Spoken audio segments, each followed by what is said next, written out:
The sound that woke me wasn't an alarm. It was the dishwasher. A dull, mechanical slosh. Plates knocking together. Someone else's mess being cleaned on a timer I didn't control. The kitchen light was too bright for 6 in the morning. It flattened everything. The counter, the floor, me. I stood there in Sock's phone in one hand, coffee in the other, staring at the reminder on my screen like it might disappear if I blinked. Specialist 11:30 a.m. Do not reschedule. I'd waited 10 months for that appointment. 10 months of being told soon we'll call, there's a wait list. 10 months of touching my neck in the shower, pretending not to notice it felt harder. Behind me, footsteps hit the stairs hard, fast, confident, like they assumed the house belonged to them. Cancel it. I didn't turn around. Cancel what I asked. My brother Ethan stopped right behind me, close enough that I could smell his cologne. New, expensive. He hadn't bothered looking at me yet. My flight board's in an hour, he said. We need to leave now.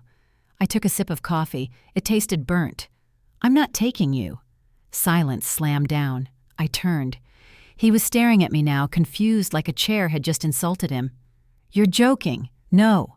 One word. Clean, heavy. He laughed sharp and short. Move your appointment. It's diagnostic. He rolled his eyes. You're always dramatic. I'm not moving it.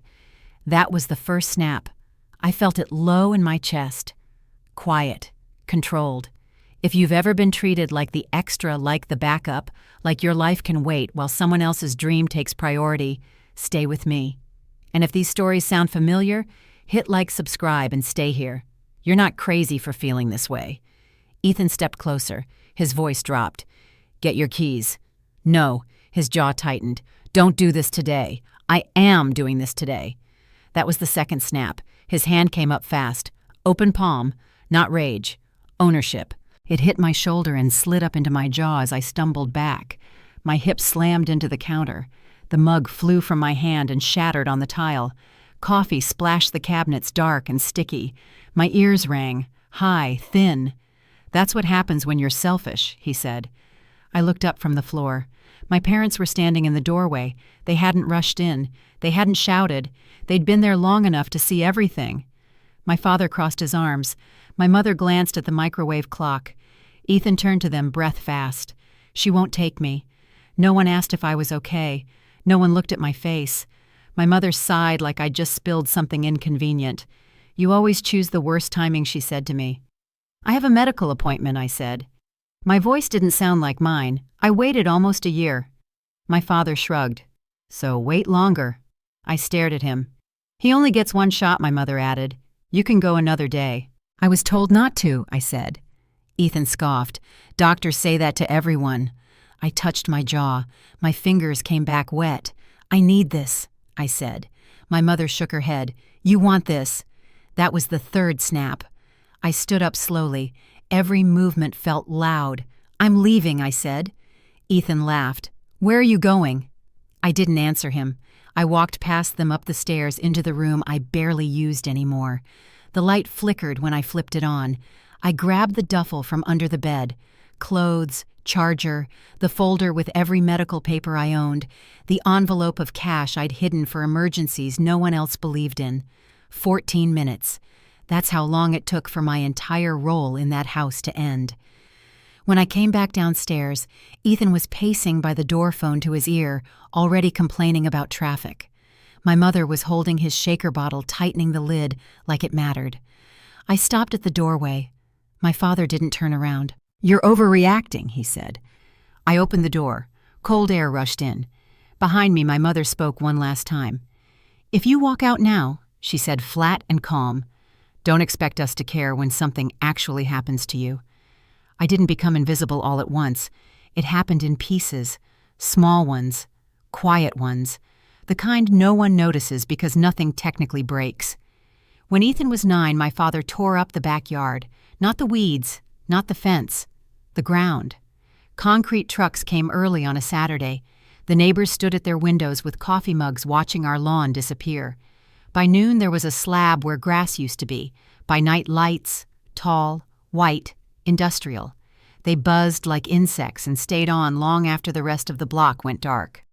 That's for Ethan, my mother said, smiling. He needs to practice year-round. I was 13.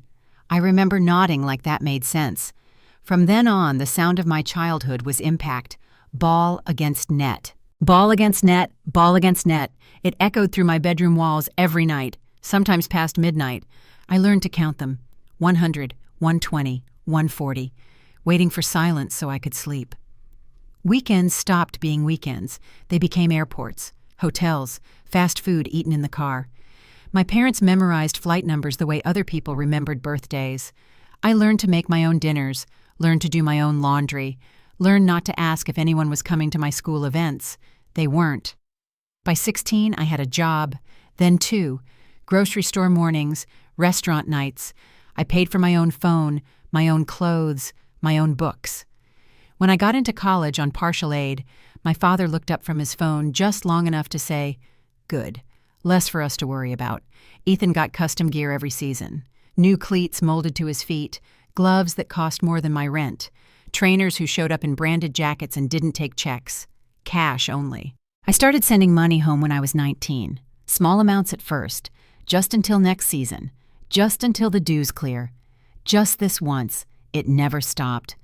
I told myself it was temporary, that once Ethan made it, everything would even out, that this was what families did. That was the fourth snap. I just didn't hear it yet. When I moved back after college, they put me in the spare room. No window, old mattress, the lights from the backyard cutting through the blinds at night like prison bars. I worked full-time. I still sent money. I drove Ethan to practices when Uber was too slow. I waited in parking lots, scrolling through emails while he trained inside places I couldn't afford to enter. No one asked how I was doing.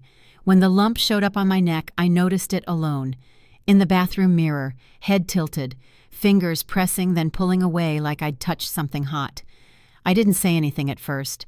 When I did, my mother barely looked up from her laptop. "You've always had anxiety," she said. "Stop poking at it." The doctor didn't agree, neither did the next one. Or the next. Every referral came with a weight, months stacked on months. Meanwhile, Ethan's velocity climbed. The calls came more often. His name started showing up online. My parents started talking about him like he wasn't even in the room anymore, like he was already gone. I kept paying, kept driving, kept shrinking. By the time that appointment finally landed on my calendar, it felt unreal, like a clerical error, like something meant for someone else. I marked it anyway. Red, bright. The only red square on the family calendar that wasn't about Ethan. The morning I left the house, my mother told me not to expect them to care. She was wrong about one thing. They had never cared. I slept in my car that night, parked 2 blocks from the clinic. The seat didn't recline all the way, so I curled to one side and stared at the ceiling. My jaw throbbed. Purple bloomed under my skin. In the morning, the waiting room smelled like disinfectant and old coffee. Everyone else had someone with them. I sat alone, hands folded, listening to the click of the reception keyboard. When the nurse called my name, she paused. Her eyes flicked to my face, then away. "Follow me," she said gently. The doctor was calm, direct. She asked questions my family never had. "Do you feel safe at home? Who's supporting you right now?" I didn't answer right away. My throat closed. She waited. That was the 5th snap. "I don't think I can go back," I said. She nodded, like that told her everything. "You're not," she said. "Not today." She let me sit in the room after the exam. No rush, no pressure. When she came back, she asked for my insurance card. I handed her my wallet. She pulled the card out, then stopped. "Is this correct?" she asked, reading my name off the screen.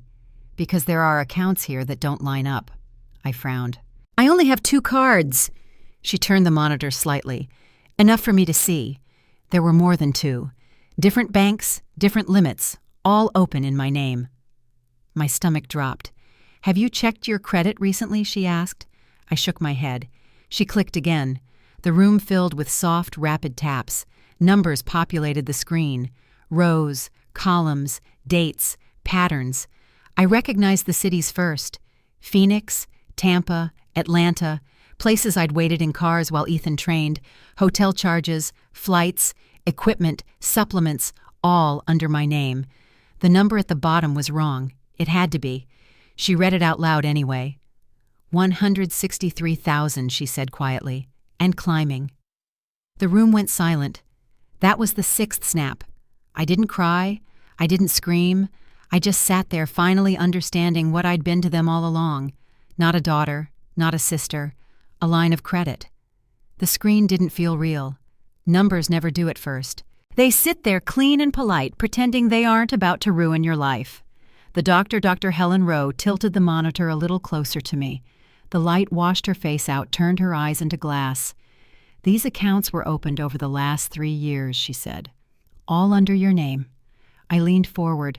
My jaw throbbed when I moved. I ignored it. 3 years. That was how long I'd been helping out. How long I'd been told it was temporary. Maybe it's a mistake, I said. It sounded thin. She didn't argue. She scrolled. Applications appeared, one after another. My name typed perfectly. My social security number correct down to the last digit. My old address. My current address. My signature copied clean familiar. I felt cold, then hot, then nothing. These cards are maxed, she said. Payment history is consistent. Consistent how she clicked into transactions.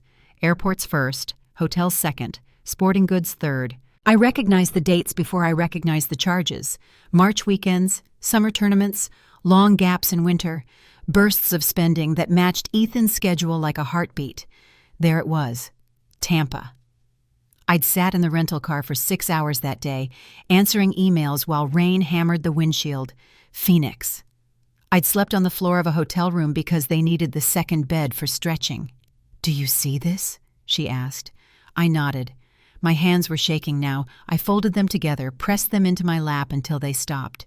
These weren't small purchases, she said. Private coaching, equipment, charter flights. She paused. Her jaw tightened.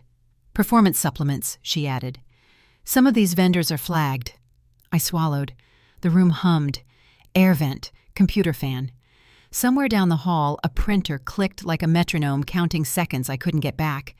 How much, I asked. She hesitated. Just long enough to prepare me. 163,000, she said. As of this morning, the number landed hard, solid, unmovable. I waited for the panic, the scream, the sobbing. It didn't come. What came instead was clarity, sharp, brutal. They hadn't just leaned on me. They hadn't just ignored me. They had planned this. Dr. Rowe closed the laptop gently. This isn't debt, she said. This is identity theft. The words rearranged the room. No, I said. They wouldn't. She held my gaze. Someone did. I thought of my mother at the kitchen counter typing without looking. My father filing receipts in the garage muttering about expenses. Ethan flashing a black card at team dinners joking about limits. A memory surfaced.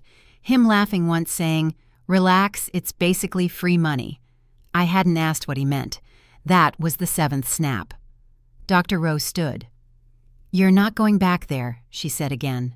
Not as advice. As instruction. "I don't have anywhere else," I said. She nodded once. "You do now." Her house was quiet in a way that felt unfamiliar. No buzzing lights, no impact sounds. Just the hum of a refrigerator and a clock ticking somewhere down the hall. She handed me an ice pack for my jaw and a glass of water. I sat at her kitchen table, fingers numb, watching condensation slide down the glass. She opened her laptop again. "I'm going to pull a full report," she said. "Consent." "Yes." The word came out fast. She typed, clicked, waited. The report loaded slowly like it wanted to hurt me in stages. More accounts appeared. Different banks, different limits. All mine. None of them mine. A business card. A travel card. A platinum rewards account with fees higher than my monthly grocery budget. Some listed authorized users. Ethan's name appeared more than once. I laughed then, a dry, broken sound. He couldn't even bother hiding it, I said. Dr. Rowe didn't smile. "There's more," she said. She clicked into statements. PDFs stacked on the screen like a paper trail someone never thought would be followed. Payments came from my parents' accounts, large ones, strategic ones, enough to keep balances just under flags. They'd known. Every month I sent money home, they paid themselves back with interest. The realization pressed down on my chest until it hurt to breathe. "I helped them," I said. "I paid them." Yes, she said quietly. And they used you. I stared at the wall. Neutral paint. A framed photo of mountains. A life untouched by screaming or stadium lights. I need to call them, I said. She shook her head immediately. No, they need to explain. They already did, she said. For years. Silence filled the space between us. Finally, she spoke again. Do you want this to stop? Yes. Then we do this the right way. She slid a card across the table. A name. A number. Financial crimes attorney, she said. I trust him. I didn't pick it up right away. My fingers hovered over the edge of the card like it might bite. What happens if I call? I asked. She didn't sugarcoat it. Your family will lose control of the story. I thought of my mother's voice that morning. Calm. Final. Don't expect us to care when something actually happens. I picked up the card. That call lasted 27 minutes. The lawyer didn't interrupt. He asked for dates, documents, screenshots. He didn't gasp at the number. He didn't soften his tone. When I finished, he said, "This is federal." The word felt heavier than diagnosis. Are you prepared for what comes next? He asked. I looked down at my hands. Steady now. Yes. Good, he said. Then don't contact them. Not once. Let them wonder. I hung up and sat back. That night my phone lit up. Missed calls, messages, voicemails stacking like bricks. Where are you? Your brother needs to talk. This is getting out of hand. You're being dramatic again. I turned the phone face down. The click was loud in the quiet kitchen. Dr. Rowe poured tea, set it in front of me without a word. What if they come here? I asked. They won't, she said. And if they do, they won't get past the door. I slept in the guest room. Clean sheets, soft light from the hallway, no buzzing, no footsteps pacing above me. In the dark, I replayed moments I'd ignored. The way my father asked for my social security number for paperwork. The way my mother insisted on keeping my mail at the house. The way Ethan never worried about money, not once. It all lined up now. By morning, my jaw had turned yellow at the edges. Healing, slow, visible. I checked my email. A notification from the credit bureau sat at the top of my inbox. Fraud alert activated. I exhaled. Long, steady. Outside, the sun crept over the edge of the street. Normal, indifferent. I thought about the calendar at home, all those red blocks, all those plans that never included me. For the first time, I felt something close to relief. They had taken my name, my money, my silence. They had not taken my spine. That was the 8th snap. And this time, it didn't break me. It set me upright. The first sign something was wrong didn't come from my family. It came from my phone vibrating itself across the nightstand. Not ringing, buzzing, relentless.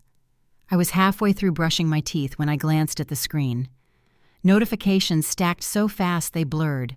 Missed calls, unknown numbers. Group chats I hadn't opened in years. I dried my hands slowly, picked up the phone. The top message was a screenshot. Event update. Participant removed pending review. I stared at it. Then another message came in, and another. Someone sent a link. I tapped it. A sports forum. A grainy video clip paused mid-throw. Ethan on the mound, arm cocked back, veins standing out in his neck like cables. The caption underneath was short. Anyone else think this looks off? I sat down on the edge of the bed. The golden path didn't crack all at once. It buckled, quietly, from underneath. By noon, the clip was everywhere. By 1, someone had posted side-by-side screenshots. Ethan at 16. Ethan now. The comments weren't angry. They were surgical. That jump doesn't happen naturally. Seen this before. Kids don't add that much that fast. At 2:30, my mother called from a new number. I didn't answer. She left a voicemail anyway. Her voice was tight, controlled. Something's going on with your brother. You need to call us back. I deleted it. At 3, an alert popped up from the event's official account. Polite language, neutral tone, routine compliance review underway. At 4, the wording changed. Participant escorted for testing. I imagined it then. 2 men in polo shirts, clipboards, quiet voices, no shouting, no drama, just hands guiding Ethan off the mound while cameras pretended not to exist. At 5, my father texted, "Do you know anything about this?" I set the phone face down on the table. The click echoed. That was the 9th snap. I didn't feel joy or vindication or relief. I felt distance, like watching a storm from a window you no longer share. Dr. Rowe came home around 6. She didn't ask questions, just nodded when she saw my face. "Dinner," she asked. I shook my head. We sat at the kitchen table anyway. 2 plates untouched, the clock ticking too loud. At 7:30, my phone lit up again. A headline this time. "Top prospect removed following flagged results." I read it once, then again. Removed. Not injured, not delayed. Removed. Messages flooded in after that. My mother. Over and over. Different tones, different angles. "This is serious. He's scared. You always hold grudges. Family doesn't do this." My father switched to voice notes. Short, sharp. "You better pick up. This is getting dangerous." Ethan texted last. It started angry. Then panicked. Then desperate. "They're lying. You know I didn't do anything. Fix this. Fix." That word tasted familiar. I blocked him. The next morning, the results went public. Not leaked. Released. 3 substances. Long names. Numbers too high to explain away. A statement so dry it felt cruel. Ineligible for future participation. I read it standing by the window. Sunlight cutting across the floor. Calm. Ordinary. Down the street, someone walked a dog. A kid rode past on a bike. Somewhere else, my brother's entire future had just evaporated. By afternoon, the story had teeth. Sponsors pulled logos. Recruiting pages went blank. Archived links returned errors. His name disappeared from rankings like it had never belonged there. A year of whispers came rushing out all at once. Former teammates posting vague comments. Parents sharing concerns they'd ignored. Coaches suddenly remembering details they'd once praised. No one mentioned me. That hurt more than I expected. At 9 p.m., my mother called again. I didn't answer. She left another voicemail. This one wasn't controlled. "He tried to hurt himself," she said. Her voice cracked. "If something happens to him, that's on you." I stared at the wall while the message played. Didn't flinch, didn't blink. Dr. Rowe stood in the doorway. She'd heard enough. "That's manipulation," she said quietly. I deleted the voicemail. That was the 10th snap. The lawyer called the next day. "They're scrambling," he said, "which means it's time." He laid it out clean. No drama. Wire fraud. Identity theft. Tax discrepancies tied to athletic expenses. Patterns too neat to ignore. "They treated your name like a tool," he said. "Now it's evidence. I emailed everything. Statements, screenshots, calendars, old messages I'd never thought to delete. When I hit send, my finger hovered for half a second. Then I let go." The fallout didn't look like movies. No shouting. No last confrontations. No apologies. Just doors opening quietly where they shouldn't. 2 weeks later, my father was arrested at a job site. I saw the photo online before anyone told me. His hands on the hood of his truck, dust on his jeans, his face smaller somehow. The caption named the charges. My mother was taken in the next day. Grocery store parking lot, still holding a bag with my brother's favorite protein bars inside. Ethan was served after that. Not at home, at a public field, trying to throw to no one. The image burned itself into my mind without my permission. By then, news vans were camped outside the house I'd left. The lights that once shined for practice now lit up a crime scene. Friends I hadn't spoken to in years messaged me. "Is this true? I'm so sorry. I always wondered." I didn't reply. I watched it all from a distance, from a quiet room, from a chair that didn't shake when my phone buzzed. The golden path didn't just collapse. It exposed everything underneath it. Debt. Lies. Silence bought with someone else's name. One evening as the sun went down, I scrolled through a photo someone had posted. The backyard, the slab, the lights, all dark. For the first time, I didn't feel small looking at it. I felt finished. And somewhere deep in my chest, something that had been bent for years finally straightened. That was the 11th snap. It didn't hurt. It sounded like freedom. The courtroom smelled like old paper and disinfectant. I took the last seat in the back row, not because I had to, because I wanted to disappear into the wood paneling and beige walls. I wore black, no jewelry, hair pulled back tight enough to keep my hands from shaking. No one looked at me. That felt right. My father was brought in first. He looked smaller than I remembered, not weak or emptier. The man who once filled rooms with certainty now avoided eye contact like it could hurt him. His wrists were cuffed. The metal caught the light when he moved. My mother came next. She held a rosary so tightly the beads had left red marks on her palm. Her mouth kept moving like she was rehearsing lines she'd never get to say. Ethan came in last. No hoodie, no bag, no confidence. He didn't look up once. I didn't feel triumph or satisfaction or relief. I felt distance, clean and wide. The prosecutor spoke in a voice stripped of emotion. Dates, numbers, charges.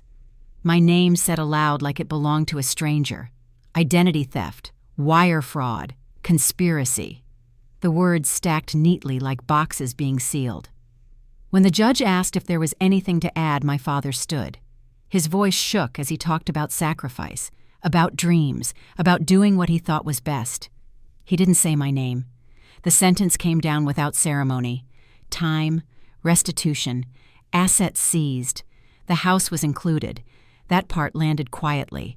A ripple, gone before it reached my face. My mother cried out when she heard it. A sharp sound. Animal. It echoed once and then vanished into the room. Ethan didn't react at all. When the gavel came down, it sounded final. Not loud. Final. I stayed seated until the room emptied. Press, lawyers, family. I waited until the air felt neutral again. Outside, the sun was bright, unapologetic. The city moved like nothing had happened.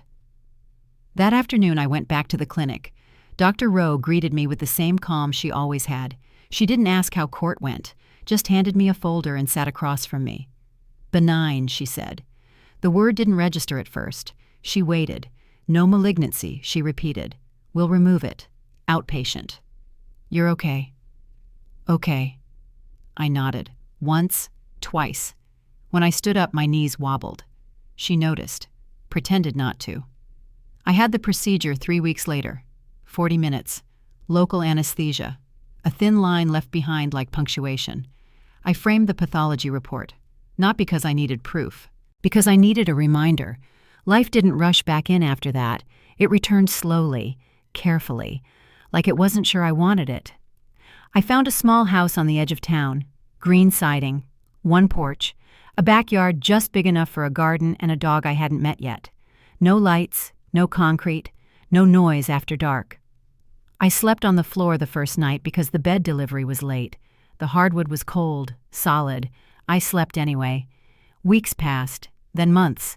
I changed my number, my email, my routines. No one from my old life reached me again. The restitution checks arrived on time. I deposited them without ceremony.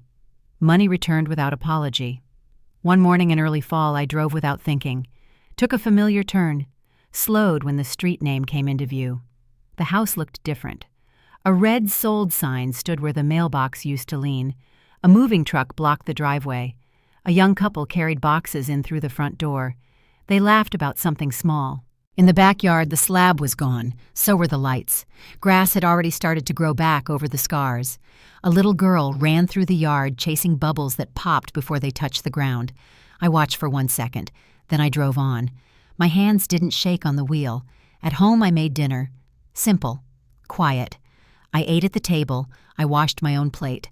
The dishwasher hummed. It didn't bother me anymore. Later, I stood in the bathroom and traced the scar under my jaw. Thin, clean, healing. For years, I thought survival meant enduring. I was wrong. Survival meant leaving. It meant choosing my body over their dream, my name over their lies, silence over their noise. I turned off the light and went to bed. Outside, the neighborhood settled into itself. No buzz, no impact, no demands. For the first time in my life, nothing reached for me in the dark, and nothing ever would again.